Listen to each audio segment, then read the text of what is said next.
Good morning, fellowship family. My name is Tiffni, and this morning for Jumpstart, we will be looking at the book of Acts, chapter 27, verses 27 through 44. When the 14th night came, we were drifting in the Adriatic Sea, and about midnight the sailors thought they were approaching land. They took soundings and found it to be 120 feet deep. When they had sailed a little farther and sounded again, they found it to be 90 feet deep. Then, fearing we might run aground on the rocks, they dropped 4 anchors from the stern and prayed for daylight to come. Some sailors tried to escape from the ship. They had let down the skiff into the sea, pretending that they were going to put out anchors from the bow.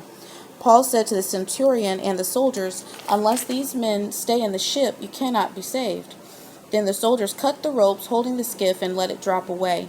When it was about daylight, Paul urged them all to take food, saying, "Today is the 14th day that you have been waiting and going without food, having eaten nothing. So I urge you to take some food, for this is for your survival, since none of you will lose a hair from your head." After he said these things and had taken some bread, he gave thanks to God in the presence of all of them, and after he broke it, he began to eat. They all were encouraged and took food themselves. In all, there were 276 of us on the ship. When they had eaten enough, they began to lighten the ship by throwing the grain overboard into the sea. When daylight came, they did not recognize the land, but sighted a bay with the beach. They planned to run the ship ashore if they could.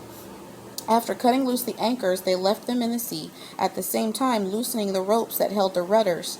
Then they hoisted the foresail to the wind and headed for the beach, but they struck a sandbar and ran the ship aground. The bow jammed fast and remained immovable, while the stern began to break up by the pounding of the waves.